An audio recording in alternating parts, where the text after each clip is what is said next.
Welcome back. Thank you for staying with us this far. In case you're just joining us, karibu tena sana. This is Good Morning Kenya. My name is Jain Wambui. We are using the hashtag Good Morning Kenya on Twitter. Official station handle ever remains to be at KBC Channel 1. My handle is at Jain Wambui. So today on our entrepreneurship segment, we want to focus on the youth. From that political discussion we had earlier on with a youth, we also now want to focus on matters entrepreneurship and finances with the youth. As a young person, or if you consider yourself a youth, do you think you are financially literate? From how you handle your money, be it money from a source of income or an allowance that you're given by your parents or any form of stipend that you have, how would you term your experience with this money? Would you consider yourself a financially literate youth? To help us with this conversation this morning, we have Ouma, who is a financial expert and entrepreneur. Good morning. Good morning. Thank you so much for making time to be with us. Thank you too for having me. Are you on the social media platforms? Yeah. How can our viewers be able to interact with you? Yeah, you can Twitter at Ouma Kaoga.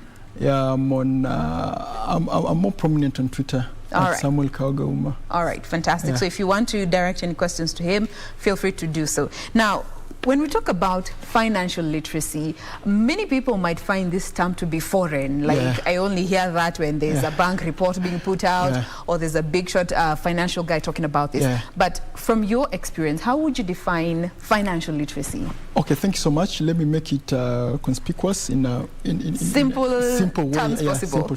Yes. Yeah, financial literacy is when you are cautious of your financial well-being. It matters. It's not necessarily about money. In matter of your networks also, in matters of your surrounding, and for your growth. Yeah. So having a clear vision of your money and how you plan your money and things like that. Just being cautious of your every cent. Okay. Yeah. Now, for the most part, we always hear that the youth are not financially literate, a big chunk of them at least. Is this a statement that you actually would agree with? Yeah, I agree. And we've done a research on that. We did a research on, and it's partly because they're not exposed. There's massive financial exclusion of youth in the country, and also because they are of themselves, they not take part of the financial discourses, and then they not keep themselves updated on the financial dynamics. So it's partly of themselves and partly the system has excluded them. This system. Now, let's look at some of these issues that could be contributing to this factor. And let's just start with how we are brought up as kids and the whole experience with growing up with our parents. Do you think we're also given enough exposure to finances from a young age to actually grow with these skills? That's also a part of the problem. Yeah, it's part of the problem. In our context, in most of our homes, our parents don't discuss such issues. They don't embolden us financially for the future, and they leave us for fate, school and life. And it's quite unfortunate because our primary skills must emanate from the homes. Our parents must endow us with these skills for us to enable us to invigorate us for the future. So it starts from home, so our parents must take part, educate the kids, educate us about our financials, and like for instance the economical issues. How do you spend? What's your needs? What's your wants? And I think the parents should set the record clear by giving us good education on that. Then school comes after. But you know, there's always this narrative where, and this is a statement I've had, you know, looking at your life, make sure you give your kids a better life. In trying to give them a better life, we give them everything. And do you think that also could, in one way or the other, contribute to them not being as financially literate as they need to be, because we give them everything and they don't know the struggle or what the hard work from a very young age? Yeah, that's a good question. Some parents are doting their kids. They're giving them too much than they need. And it's quite inimical in the long run because it tends to harm the kids. Another thing, as youths, we are owned by experience because even after you come from such environment. You go outside there and you see how things work, how the economy works. Yeah, in as much as that's happening, the situations also expose us to some of the things that we should do and we should take advantage of, and we should take full grasp of for full potential. Okay. Now, for a parent maybe who's watching us right now and they're, okay, I need to raise a child that is financially literate and aware of some of these things. At what age do you think it would make sense to start having this money conversation with our kids as opposed to letting them wakifika campus nampatia fare kwenda na kurudi home? Yeah, that's a good question. There's no definite age. Yes. As long as the child can decipher this information, as long as the child is aware of the environment, on the economic environment, financial environment, that's the right time. Yeah, it's not about the age 10. No, it's about can the child decipher this information? Can the child make good use of this information? Yeah, that should dictate. So to each their own. Yeah, your own. All right. There's a kid I saw on TikTok the other day talking about ROI. And this child was around 9 or 10. All right. Yeah. Then it's also a matter of environment. Yes. Yeah, where do you hail from? Because you find sometimes there's kids who are exposed to this information because their family is able to give them this skill set. They take them to better schools that cascade this knowledge at a very early age, and it's a matter of where do you come from. But generally, let all our parents give us this knowledge. All right. Yeah. And now you've mentioned the whole aspect of schools and education, and for most of us, looking at especially campus where some of these courses are offered, you find that financial related courses are mostly for those that are doing either accounting course or a business course, but it's not a unit that is offered to all students. How is this also a part of the problem? Yeah, thank you so much. That's a big problem because we should put financial education as a core unit in our school, whether you're doing finance or not, because it's part of everyday life. And you know, our education system is out of touch with reality. We don't know what's happening in there. Our education is not pragmatic. It's that not is practical. the 844 system that we're moving from? Not what the content is not the system. Yes. It's not the system. The system might be good, but the content, at the end of the day, is the content. We're not emboldening our youth for self-dependence. We're not giving them skills to help themselves for the future. So the government must make financial education part of the schooling setup to help the kids to be self-reliant and to help them also realize their goals. All right. Now, maybe somebody is also watching us and wondering, okay, financial literacy, fine, I know it, but why is it important to be financially literate, regardless of your age, whether you are young or whether you are much older, but especially for the youth? Why do you think it's important for the youth to become financially literate as early as they can? Thank you so much. Number one, let me bring it from this context. Money is the number one enabler. Yeah, from money you can do whatever, everything else you want. Yes. Then it's through this money that can help us in our daily life to meet our bills, to meet our goals and things like that. Once you have, then another thing that I must add at this point, most of us as youth and as people, as Kenyans, we don't work with budget. We are freestyling everything. Freestyling. We are haphazard consumers. Like you find somebody didn't have a plan to do anything, but he bumped in on something good into something good in town, and that's how we spend. You do find that I did the research and found that you know, most people buy credit 20 shillings, 20 shillings, and you know, these small monies that we spent incessantly without any summation. It's a lot of money. Yes. If you do an annual calculation, that's a plot. It sums up to a huge So at the end of the day, let us work with the budget. Yeah, the budget will give us a good track record and also will help us to spend well. Because then another thing, it's because of our economy, or I don't know, because of our culture, most of our people don't want to budget for wholesale expenditure. You know, once you budget for wholesale expenditure, things are cheap. Yes. Things are, you get, mainly things are cheaper. Most of us, it's part of our culture. It's not partly culture, partly economy. We don't know how to spend our money. We don't know how to use, we don't know the real value of money. We don't know the real value of money. Once you know the real value of money and how to use it, yeah, we will be emancipated from most of the challenges that we have. So let us work with budget. It doesn't matter how small your monies are, budget for it. Yes. And also derive the most value from it. Okay. Yeah. Now, this brings me to this wave of fintech apps that we have and mobile lending money apps. What are your thoughts on them, first of all, and the youth who are involved? They're good, but another thing, they're good on one side, and the other that they have come to enslave the youth in unprecedented ways. Because, you know, entrepreneurs come in to offer solution, and they offer solution in a way. In the fintech, in most the exorbitant they have rates, and once people see you are desperate, they have come to exploit the desperation in our youth. They don't. They have not come to offer solution. Yes. Yeah, they've not come to offer solution. They have come to exploit our youth, and it's quite unfortunate that the government and CBK has not.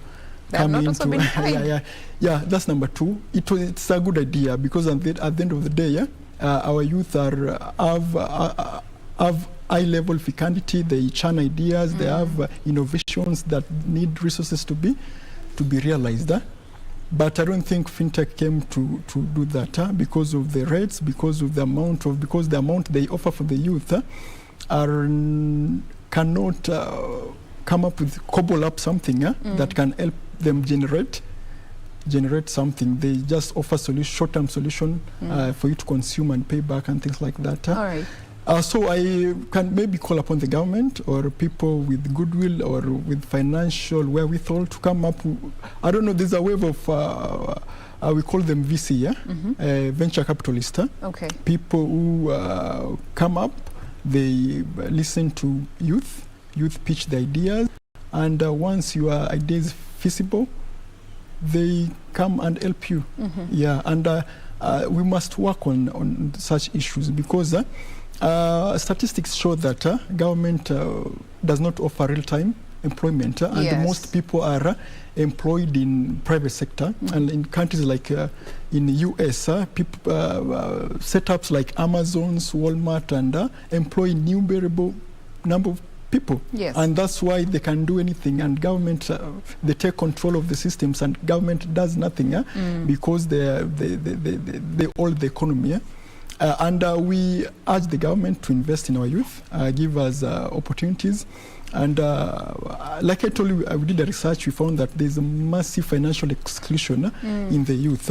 And we have a plan on how to assuage that solution, such lacunas. And maybe, I don't know if you can allow me to call everything set. Maybe we need investors to help us. We've started. We have traction to help us scale up, to help our youth realize their dreams, and also see what they can do. Because at the end of the day, as an entrepreneur, finances is a big thing. Very big. Big thing, yeah, because you've won that tender, you've won that contract, you have that job, you have employees, but you have scarce resources. Yeah. Now, speaking of scarce resources, we also have, we are living in a time where the youth don't even understand what a credit score is. And that's why we are seeing so many youth taking loans from these mobile apps, accruing them, defaulting, changing phone numbers, doing it over again, being blacklisted. Changing phone number to elude people coming after them to ask for the not understanding the long-term effect that it has on their credit score. Credit score. Yeah, that's a good one. Number one, you know, like in North America, credit is a big thing. In fact, if there's a crash on credit issues in America today, the economy could collapse. And people like Literate and Aspira were coming to see into that space. Yeah, and but another thing is education. You know, education is the panacea to once somebody is educated. And as the knowledge, then things work out. Yeah, and knowledge is not everything. Application of knowledge is, because our youth have knowledge. They're pregnant with ideas and information, but they do not apply them. Number two is now the government also to create a suitable, conducive environment that can help our youth to realize their dream and to help them expose their financial potential. All right. Now, let's talk about good debt and bad debt. Yeah, nice. Now, from your understanding, how would you define a good debt and how would you define a bad debt? Nice. That's a good question as to me as an entrepreneur. And I've learned one thing, and let me take this time to talk to our youth. Go ahead. Debt is a good thing, but debt is there to actualize a proven strategy. Okay? Debt is there to put in something to scale up, to put in something that you've done, to put in something that you know it works. But it's so unfortunate, and I'm so appalled that our youth take loans to go out and to do something that they have not. Our youth think that, and I had this idea when I was starting up my ventures. That you have a plan, you make a business plan, you get money and you become a billionaire. It doesn't work like that. These things take time. You must own this. You must own your skill.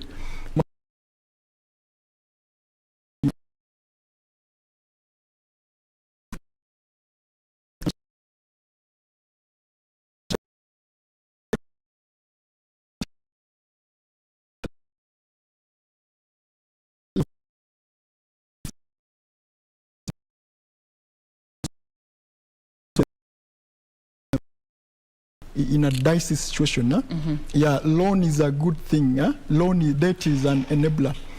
Debt is a enabler. Yeah, and if you know how to use it, good for you. If you don't know, that's why we're having this discussion. Yeah, so I have a proven system. Know how your system work, and we call it. There's a shark and a dolphin. I came to learn about this when I'm in line of my entrepreneurial journey. You find like banks are like sharks, and as you start your venture, as you start your financial journey, and financial is a issue. Get money from dolphins. Dolphins are your family members. Dolphins are your friends, because there are high chances that you'll tank in your first venture, and if you tank, the dolphins will not come at you with the rage that sharks will come at you. Then after you've proven the record, after you have data, after you have something, you'll go back to the shark, and shark will give you money because you have traction and you have everything. That's a good way to put it. Dolphins. Then another thing. At initial level, sharks will have nothing with you. The banks will not, who are you? We don't know you. But after you build your record, you have a track record. People want to know how to multiply money. And also goes back to your credit score. Yeah, once you know how to multiply money, sharks will look for you. Hey, Mr. Ouma, we have some 50 million for you. Where are you? That's why you find billionaires, they are accruing their wealth because they know how to multiply money. Sharks are looking for them. They have a record and things like that.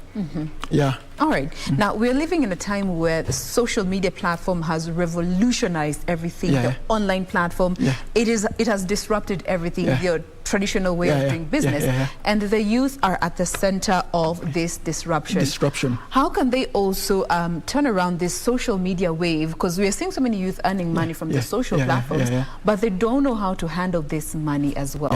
Social media as the tool that can be used to also build on our financial literacy. Thank you so much. That's a good question, but I'm usually frustrated that youth spend time on social media looking at things that do not add value to them, spending time on things that don't add value to them. Social media has caused unprecedented disruption, and nowadays everything is going on social media. You find banks are scaling down and taking most of their services online. And our youth should take advantage of this. Disruptive innovation, monetize it, and make good use of it. And after that, You know, at the end of the day, what will help us as a people, as a country, is building entrepreneurial skills. Because only entrepreneurs that have skills, entrepreneurs that cause disruptive innovation, entrepreneurs that upstage the status quo, that will win the game. Entrepreneurs that create the most employment, that will win the game. And even as our youth, it's so unfortunate, even our youth are innovative. You know, nowadays you don't just invent anything. I saw someone in Siaya innovated some car or something. You find some, what's that? And last point, let me quote, there's an American investor and visionary leader. He said this, and is the one who churned the Silicon Valley and the massive innovation in America. He said this, that you don't create change by fighting the existing reality. For you to create change, you don't know what to do.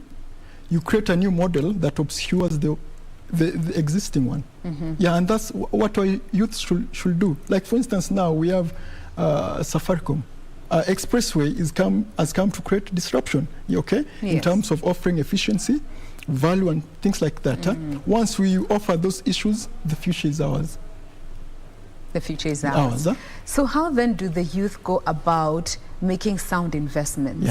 Because again, we're living in a time where cryptocurrency, came over and took trading, came over and took over. You're seeing youth just blindly jumping into these ventures because they hope to make money fast. And some lose money, some make money. What should you consider before you make an investment as a youth?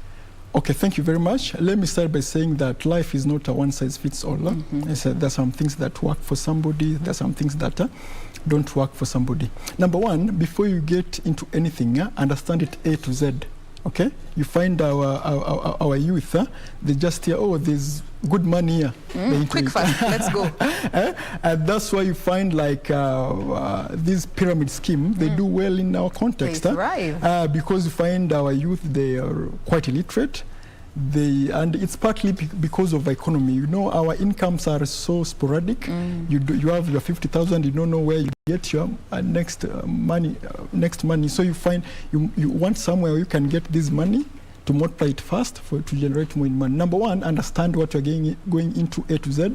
Number two, things take time. Yes. Things take time. Patience. You know, we see these billionaires and we think they're overnight billionaires. No. Yes. They waited their skills over a good number of years for them to be there where they are. So for our youth, things take time. Number two, understand what you are getting into A to Z. Yes. Number three, get full information, and information is everywhere. Due diligence, do your research. Do your research. We have everything is in the internet. Don't just jump blindly because... And also another thing, we need mentors. People who are, let us be under tutelage of great men. Like for me, I have a professor of entrepreneurship, Professor Bitangi Ndemo. I really appreciate because I've been under his tutelage. The knowledge he has dispensed and cascaded to me is so immense, and I really appreciate it. It has contributed to where you are today. All right. Now, let's talk a bit about saving culture. Saving culture. For most entrepreneurs, some say, I took a loan to start my business. Others said, I saved up for a number of years to start my business. We also have not many youth save money. One, because of the high cost of living. High cost of living. And responsibilities that one could be having. But inculcating that saving culture in our youth to consequently become financially literate and financially stable. Your thoughts on that? Thank you so much. In that context, let me... First of all, do you think saving is good? Yes, saving is good. But the question is, how do you save? Because there's also inflation. How do you save? Because you cannot tell me that 1,000 you have now is more valuable than the one you'll get next minute. That's the economics of money. How are you saving? Don't just put your money in the bank and do like that. But at the end of the day, save in a way that adds value to your money. You start with savings, then you invest. Number two, we have issue. There's a big issue that we have in our country. It's called black tax. I don't know if you heard of family. that. I know black tax. And it's so unfortunate. Black tax is family responsibility for those who might be wondering. Yes. Yeah, it was one, and it's, you know, it's only African because I've went to other jurisdiction, and I was with a friend. He has a family, and he calls his mom, send me money. I don't have money. And what? This happening? How? Can you do that in Africa? That's a curse. Yes. So what we can do about that? Let us increase our financial avenues. Yeah, let us for us to meet all our expenses or burden and to have something to save. You cannot only depend on one source of income. Yes. Yeah, life is so capricious. You don't know what will happen next. They can say tomorrow, KBC is closing, the government is bankrupt. Okay, something happened and that's it. So let us have a number of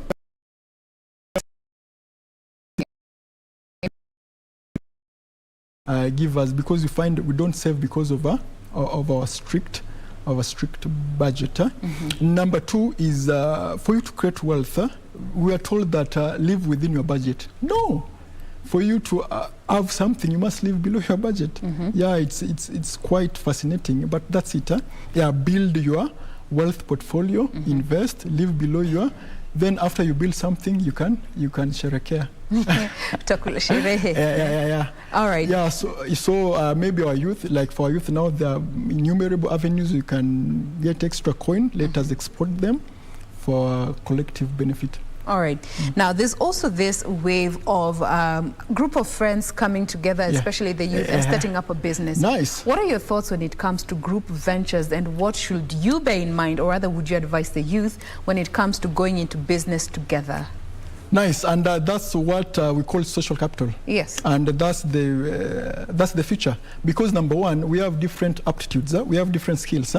Like for you where you are a news anchor, you need cameramen, you need people at the back of the system to realize the output. So it's a system of people. Number two, maybe you are endowed financially, and have skills, and somebody know how to work with systems and do 1, 2, 3. Yes. So when we put all these things collectively, and exploit it, good thing will come out of it. So you can't work alone. Yeah, you can't work alone. And once we build these networks, and another thing that I might say, who are you? The big question also is, who are you building networks with? There's this big term that say, get the right people in the bus, then decide what to do first, then decide what to do. You find in the most cases we merge with people whom we don't share collective interest. Yes. At the end of the day, it doesn't pan out well. Get the right people, people who you share the same vision, people you have the same track record, with disparate skills. You cannot come with the same disparate skills, and see how you can cobble your skills for greater benefit. Yeah, because at the end of the day, we need each other. Yeah, working towards a unified goal. Unified goal. Yeah, because when we cobble up ideas, because at the end of the day, we have, like I said, we have different skills. Maybe you don't have a skill, but you have resources, and I need your resources to actualize my skill. Yes. Yeah. So once we team together, there's collective goodwill. All right. Yeah. And that also brings me to now understanding the law when it comes to setting up businesses, and especially for the youth, and understanding the importance of having some legally binding documents that protect you as an entrepreneur or as a youth venture. Why do you think the youth should actually pay attention when it comes to contracts before we sign, going into a deal with someone, you sign a contract and you haven't even gone through the fine print and you end up being conned? Importance of understanding some of these laws when you are an entrepreneur as a youth. Okay, thank you so much. And let me add something. Yes. And it doesn't matter how much you trust somebody. Don't invest when there's no clear record, there's no clear legal structure, and everything is not clear. Number two, our youth must understand the constitutional implication. Like you find now, our company jurisprudence has been has been expanded. Like if you saw the case that was done by Donald Kokorir, the Lancet case about investors and people who use investors' money to realize their dreams. And our company jurisprudence was emboldened and expanded. So let our youth understand these things, the dynamics of the contracts and things like that. Okay. And sometimes you don't have to understand. You can hire a competent lawyer who can do that, who can hold forth for you in that context. Okay. Now, as we bring this conversation to a close, we cannot finish without talking about taxes. And if you are a youth and you haven't filed nil returns, you have about 2.5 weeks to go before KRA comes for you, as long as you are a PIN holder. As an entrepreneur, taxes, we owe the country taxes. And we find some youth don't even know how to file nil returns. Understanding the importance of knowing which tax bracket you fall in as an entrepreneur and how that can protect you in the long run. Okay, thank you so much. And you can even give us from your own experience. Yeah, from our experience, like from my own context. I usually have legal docket that handles tax issues and things like that. Number two, the way I say that we need to understand every facet of it, and it's within our purview as a youth, and for us to get exposed and to know of this idea, and everything is out there. Number two, let me talk about taxes as a businessman. Our taxes are quite excruciating to the business setup, and I don't know if the government can do something. It's part of the manifestos we are being told. Part of the manifesto, and that's why I'm usually frustrated also when the youth don't take part in the electoral process, because everything pan out from you find our youth usually sit out this process, and maybe they're impervious of the consequences of the election, but everything emanates from there. Okay, the political goodwill of the country. Political goodwill is it's through the leadership that we can get finances to do our business. It's through the good leadership that we can get information. It's through good leadership through the government that the government can create avenues for the youth to expand their skills and do something for the economy. Therefore, our youth, let us not sit down, sit out the electoral process. Let's take part and stand for something after listening to either sides and make a position. An informed decision. All right, now as we close this conversation, there's your karma, just your message to the young people and everyone who's watching us today when it comes to financial literacy and, the benefits that we stand to gain as a people. Go for it. Okay, thank you so much. Let me talk to the youth.